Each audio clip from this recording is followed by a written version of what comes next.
చదువు మనిషికి సంస్కారాన్ని నేర్పించాలి. భారతదేశం అంటేనే సంస్కృతి సాంప్రదాయాలకు పుట్టినిల్లు అని చెప్తారు. చిన్నప్పటి నుంచి స్కూల్కు పోయినా ఇంట్లో అయినా పెద్దవాళ్ళని గౌరవించాలి అని చెప్తారు. భారతదేశానికి ఉన్నటువంటి సంస్కృతి సాంప్రదాయాల్ని ప్రపంచంలో ఉన్నటువంటి దాదాపు అన్ని దేశాల ప్రజలు గౌరవిస్తారు, గుర్తిస్తారు. భారతదేశ సంస్కృతి సాంప్రదాయాలకి అంత విలువ ఉంటుంది.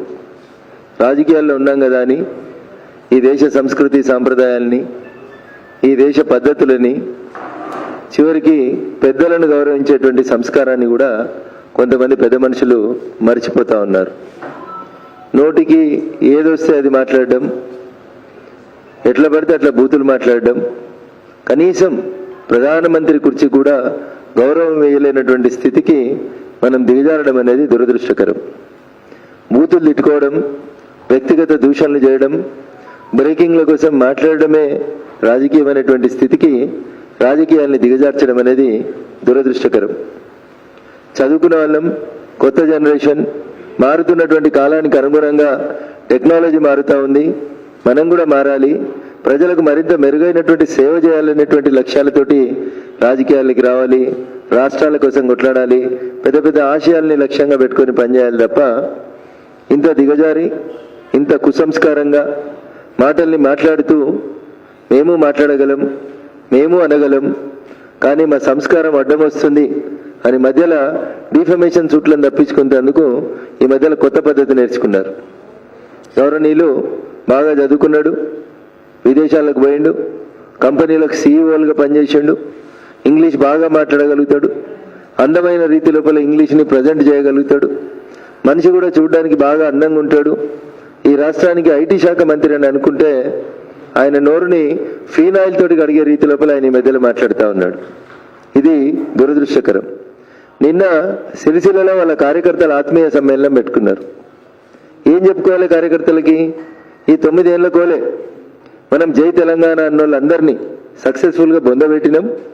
నై తెలంగాణ అన్నోళ్ళందరినీ సక్సెస్ఫుల్గా పక్కన కూర్చోబెట్టుకున్నాం. ఒరిజినల్గా తెలంగాణ ఉద్యమం చేసిన వాళ్ళందరినీ గేటు బయట పెట్టినాం. అప్పుడప్పుడు పైసలు తీసుకొని, సూట్ కేసులు తీసుకొని అడ్డదారులలో వచ్చిన వాళ్ళకి రాజ్యసభలు, ఎమ్మెల్సీలు, పెద్దల సభలు ఇచ్చినాం. ఇప్పటిదాకా చేసింది తప్పైంది. అసలు సిసలైనటువంటి తెలంగాణ ఉద్యమకారులారా, మమ్మల్ని క్షమించండి. 9 ఏళ్ల తర్వాత నేను ఎల్బీ నగర్ పోయి ఈ చౌరస్తా పేరు శ్రీకాంతాచారి చౌరస్తా అని పెట్టాలంటుంటే నిజంగా దయ్యాలు వేదాలు వల్లించినట్టుంది. నాకు సిగ్గు అనిపించింది. కానీ ఓట్ల కోసం ఇట్లాంటి మాటలు మాట్లాడుతున్నా నన్ను సమాజమా క్షమించు అని తెలంగాణ సమాజాన్ని క్షమించమని అడగాల్సినటువంటి కేటీఆర్ గారు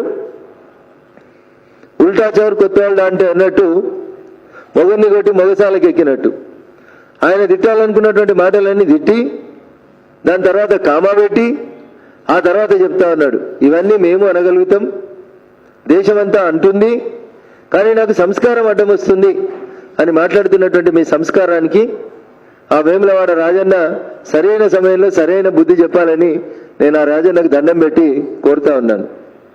మిస్టర్ కేటీఆర్ ఇంత దిగజారాల్సినటువంటి అవసరం లేదు. రాజకీయాల్ని ఉందాగా చేద్దాం. పొద్దున్న లేస్తే నరేంద్ర మోడీ గారిని, భారతీయ జనతా పార్టీని, కేంద్ర ప్రభుత్వాన్ని ఒక క్రమ పద్ధతి ప్రకారం బదనాం చేయడమే ఎజెండాగా పెట్టుకుని పనిచేస్తున్నటువంటి మీ తీరుని తెలంగాణ సమాజం గమనిస్తుంది. 2019 పార్లమెంట్ ఎన్నికల కంటే ముందు కూడా మీరు ఇట్లే బిహేవ్ చేసిరు. సారు, కారు, 16 ఢిల్లీలో సర్కారు అనే దాకా పోయినావు నువ్వు. తెలంగాణ సమాజానికి నీ భాష నచ్చలే, నీ యాస నచ్చలే, నీ బాడీ లాంగ్వేజ్ అంతకంటే నచ్చలేదు. అందుకనే మిమ్మల్ని డబుల్ డిజిట్కి వెళ్ళి సింగిల్ డిజిట్కి తీసుకొచ్చి కన్ఫైన్ చేశారు. మళ్ళీ ఎన్నికలు వస్తూ ఉన్నాయి. ఎన్నికల 9వ సంవత్సరంలోకి అడుగుపెట్టినాం. త్వరలోనే అసెంబ్లీ, త్వరలోనే పార్లమెంట్ ఎన్నికల వైపు రాష్ట్రం, దేశ ప్రజలందరూ కూడా పోతా ఉన్నారు. ఈ టైంలో బ్రోకర్, లీకర్, లిక్కర్ ఇట్లాంటి పదాల గురించి మాట్లాడుతున్నప్పుడు నిన్న మీరు మాట్లాడినటువంటి మాట, ప్రధానిని బ్రోకర్ అని అనలేవా? ఒక కాగితం తీసుకురామన్నా, where he did the brokerism. అర్థం లేని పదాలు మాట్లాడుతూ కార్యకర్తలు ముంగటున్నారని, చుట్టూ పోలీసులు రక్షణ ఉన్నారని, ఎవరు మా మీద కేసు పెట్టారని నోటికొచ్చినటువంటి బూతులు మాట్లాడడం మీలాంటి చదువుకున్నటువంటి వ్యక్తికి తగదు రామన్న.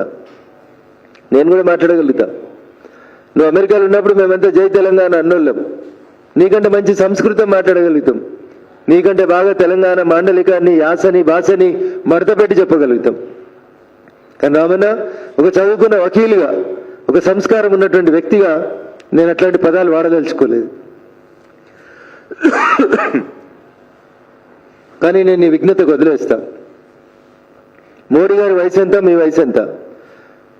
మోడీ గారిని ప్రపంచమంతా గుర్తిస్తుంది, గౌరవిస్తుంది. కేసీఆర్ గారి వయసుకి మోడీ గారి వయసుకి ఒక 5-10 సంవత్సరాలు తేడా ఉండొచ్చు. వయసులో పెద్ద ఆయన మాట్లాడితే ప్రజలు స్వాగతిస్తారు. కానీ మీ వయసు ఎంత? ప్రధానమంత్రి గారి వయసు ఎంత? వారి పదవికి ఉన్నటువంటి సంస్కారం, వారి పదవికి ఉన్నటువంటి గౌరవం కనీసం గుర్తించకుండా మీరు మాట్లాడుతున్నటువంటి మాటలు, మీరు వేగంగా మాట్లాడినరు, ఆధారాలు లేకుండా మాట్లాడినరు, బట్టగలిసి మీద పారేయాలనేటువంటి దురుద్దేశంతో పొద్దున్నేస్తే కేటీఆర్ గారి ట్విట్టర్ అకౌంట్లో మోడీ గారిని, భారతీయ జనతా పార్టీని, కేంద్ర ప్రభుత్వాన్ని తిట్టడం తప్ప కొత్తగా ఒక అక్షరం కనబడతలేదు. మేము అట్లా తిట్టమంటే, నన్ను తిట్టమనంటే నువ్వన్నా కొద్దిసేపు తిట్టి అలసిపోతావేమో రావన్నా. 24/7 మీరు రండి, రవీంద్ర భారతిలో పెట్టుండ్రి, మీరు మీ 104 మంది రండి. నేను ఒక్కనే వస్తాను, మీకు అందరికీ అంతకంటే మంచి భాష లోపలే సమాధానం చెప్పగలుగుతాను. మీరైనా యువరాజు అని ఫీల్ అవుతున్నారు కాబట్టి, రాజు అయ్యేది లేదు, యువరాజు అయ్యి వచ్చేది లేదు. కానీ ఇట్లాంటి భాష మాట్లాడకుండా కొంచెం సభ్యతా సంస్కారాలతో మాట్లాడితే బాగుంటుందని నేను ఈ సందర్భంగా కేటీఆర్ గారికి ఇతో చెప్పదలుచుకున్నాను. నిరాధారమైనటువంటి ఆరోపణలతోటి నరేంద్ర మోడీ గారిని మీరు అన్ని మాటలు తిట్టింది కదా. అయ్యా గౌరవ మున్సిపల్ శాఖ మంత్రి గారు, ఈ ప్రెస్ మీట్కి మీరు రెస్పాండ్ కావాలి. నా ప్రెస్ మీట్కి మీరు రెస్పాండ్ అయితే మీ గౌరవం తక్కువ అనుకుంటే నేను పెడుతున్నటువంటి అంశం మీద నీకు నచ్చినప్పుడు నచ్చిన రోజు సమాధానం చెప్పు. నీ పాలనలో తెలంగాణ రాష్ట్రంలో మీరు మున్సిపల్ శాఖ మంత్రిగా, మీరు ఐటీ శాఖ మంత్రిగా పనిచేస్తున్నటువంటి తరుణంలో జరుగుతున్నటువంటి వందలాది ఫైళ్ల కుంభకోణాలలో నేను ఒక్క ఫైల్ని మీ ముందుంచదలుచుకున్నాను కేటీఆర్ గారు, ఈరోజు మీడియా ద్వారా. దీనికి మీరు సమాధానం చెప్పాలి. చెప్పకుండా తప్పించుకొని వానికి చెప్తావా, వీనికి చెప్తావా, నినాగమన్న ఎమ్మెల్యే అయినోనికి చెప్తామా అని తప్పించుకోకరామన్నా. ఈరోజు చెప్పకుండా నువ్వు సమాధానం చెప్పేదాకా రఘునందన్ ఇట్లే ఉంటాడు, నువ్వు అట్లే ఉంటావు. బరాబరి ఏడున్నా, నువ్వే స్థాయిలున్నా, నేనే స్థాయిలున్నా, ఖచ్చితంగా నువ్వు ఈ ప్రశ్నలకి సమాధానం చెప్పేదాకా మిమ్మల్ని బరాబరి ప్రజాక్షేత్రంలో దోషిగా నిలబెడతాం. నేను గతంలో ఒకసారి తెలంగాణ రాష్ట్ర చీఫ్ సెక్రటరీ గారు సర్వే నెంబర్ 77, 78, 79, 80కి సంబంధించి హఫీజ్పేటలో ఉన్నటువంటి భూముల విషయంలో ఒక జబెల్ కంపెనీకి ఒక న్యాయం, ఆంధ్రప్రదేశ్ బీఆర్ఎస్ అధ్యక్షునికి ఒక న్యాయం, ఈ 2 విషయాలలో ఒక స్పష్టత ఇవ్వాలి. సుప్రీంకోర్టులో దాని కౌంటర్ ఎందుకు వేస్తలేరు అని చెప్పి చాలా స్పష్టంగా అడిగిన. మిస్టర్ కేటీఆర్, నీ హయాంలో నువ్వు ఇలా చెప్తున్నావు కదా, మా జనార్దన్ రెడ్డి సార్ చాలా సచ్చీరుడు, మా జనార్దన్ రెడ్డి సార్ చాలా గొప్పోడు అని మీరు చెప్తున్నటువంటి గౌరవ టీఎస్పీఎస్సీ చైర్మన్ జనార్దన్ రెడ్డి గారు జిహెచ్ఎంసీ కమిషనర్గా, గౌరవనీయులు కేటీఆర్ గారు మున్సిపల్ శాఖ మంత్రిగా, సాక్షాత్తు ఈ రాష్ట్ర సర్వోన్నత న్యాయస్థానం హైకోర్టు బెంచ్ ఇచ్చినటువంటి తీర్పుల్ని కాదని అప్పనంగా సర్వే నెంబర్ 77లో 8 ఎకరాల భూమి, కోర్టు విభాగంలో ఉన్నటువంటి భూమిని, కోర్టు రద్దు చేసినటువంటి భూమిని, ఈ భూమికి మీరు ఓనర్ కాదని చెప్పి కోర్టు రద్దు చేసినటువంటి భూమిలో అపార్ట్మెంట్లు కట్టుకోమని, వ్యాపారం చేసుకోమని పర్మిషన్ ఇచ్చి మీరు సుమారు 400-500 కోట్ల రూపాయల్ని ఒక వ్యక్తికి, ఒక సంస్థకి లాభం చేసినటువంటి మాట నిజం అవునా కాదా? ఒక్కసారి నేను సాక్ష్యాలు, ఆధారాలు మీడియా ద్వారా నీకు ఇస్తారామన్నా. ఒకటే భూమిలో, ఒకటే సర్వే నెంబర్లో 400-500 కోట్లు అప్పనంగా ఒకరికి లాభం చేస్తే మరి మిమ్మల్ని ఏమనాలి? నిన్న మీరన్నా బ్రోకర్ అనాలా, కమిషన్ ఏజెంట్ అనాలా, లోఫర్ అనాలా, చట్టం తెలియనటువంటి వెధవ అనాలా, చట్టాన్ని ఉల్లంఘిస్తున్నటువంటి మూర్ఖుడు అనాలా? ఇవేవి కూడా నేను మాట్లాడాను. గౌరవనీయులు కేటీఆర్ గారు, మీరు అర్థం చేసుకోండి. ఎందుకంటే నేను చదువుకున్నాను, మా అమ్మ నాన్న నాకు సంస్కారం నేర్పించారు. నేను ఉన్నటువంటి పార్టీ నాకు చదువు, సాంప్రదాయం, సంస్కారాన్ని నేర్పించింది. నిన్నేమనాల్లో తెలంగాణ సమాజం ముందే ఉంచదలుచుకున్నాను. Survey number 77 Hafeezpet. నేను మొదటి నుంచి కూడా గత 4 సంవత్సరాల నుంచి హఫీజ్పేట మీద రెగ్యులర్గా చెప్తూ వస్తా ఉన్నాను. ఇదే హఫీజ్పేటలో, ఇదే సర్వే నెంబర్ 77లో భాగ్యనగరం నడిబొడ్డుల కోర్టు ఇచ్చినటువంటి ఉత్తర్వులను గుర్తించక, చట్టాన్ని గౌరవించక ఏది పడితే అది మాట్లాడుతూ ఉన్నారు. దిగజారి ఒక దశలో సాక్షాత్తు ప్రధానమంత్రి గారిని బట్టెబాజు లాంటి పదాలు కూడా మాట్లాడారు మీరు. ఇంత దిగజారి మాట్లాడుతున్న మీరు కోర్టు ఆర్డర్ ఇచ్చినాక ఆ భూమి గవర్నమెంట్ అని చెప్పినాక మీరు ఆ భూమిని పర్మిషన్ ఎట్లా ఇచ్చిర్రు రామన్నా అని అడుగుతున్నా. అపార్ట్మెంట్లు ఎట్లా కట్టుకొని ఇచ్చిర్రు అని అడుగుతున్నా. ఎట్లా అమ్ముకొని ఇస్తుర్రు అని అడుగుతున్నా. దాని విలువ 500 కోట్ల రూపాయలు అని చెప్తా ఉన్నా. ఇంత లాభం ఒక వ్యక్తికి చేసినావంటే దాని వెనకాల తెర వెనకాల మీకు వచ్చింది ఏం లేదా అని అడుగుతున్నా. Coming to the point, survey number 77 Hafeezpet Miyapur పక్కన ఉండేటువంటి భూములలో జూలై 15, 2013 సంవత్సరం గౌరవనీయులు జస్టిస్ ఎన్ రవిశంకర్ గారు ఒక ఆర్డర్ని పాస్ చేసిండ్రు. అప్పటి హైకోర్టు గౌరవ జడ్జి గారు జస్టిస్ ఎన్ రవిశంకర్ గారు అప్పీల్ నెంబర్ 566 ఆఫ్ 2013 అని కొంచెం మెల్లగానే చెప్తా, మీడియా మిత్రులు రాసుకోవాలి, తర్వాత ఈ పేజీ కూడా ఇస్తాం మీకు. అప్పీల్ నెంబర్ 566 ఆఫ్ 2013లో గౌరవ హైకోర్టు న్యాయమూర్తి ఎన్ రవిశంకర్ గారు ఒక ఉత్తర్వుల్ని పాస్ చేసిరు జూలై 15, 2013. ఈ ఉత్తర్వులు తప్పని చెప్పి బెంచ్, ఇది సింగిల్ జడ్జి ఇచ్చినటువంటి తీర్పు, వీరిచ్చినటువంటి ఉత్తర్వులు తప్పని his lordship justice L Narasimha Reddy గారు, జస్టిస్ ఎంఎస్కే జైస్వాల్ గారి బెంచ్ జస్టిస్ ఎన్ రవిశంకర్ గారు ఇచ్చినటువంటి తీర్పు తప్పని ఆ తీర్పుని సస్పెండ్ చేస్తూ డిసెంబర్ 18, 2013 నాడు జస్టిస్ ఎన్ రవిశంకర్ గారు ఇచ్చినటువంటి జడ్జిమెంట్ తప్పు అని చెప్పి డివిజన్ బెంచ్ తీర్పిచ్చింది. సింగిల్ జడ్జి గారు ఇచ్చినటువంటి ఉత్తర్వుల్ని సస్పెండ్ చేస్తూ జూలై 18, 2013 నాడు ఇచ్చిన తీర్పు తప్పని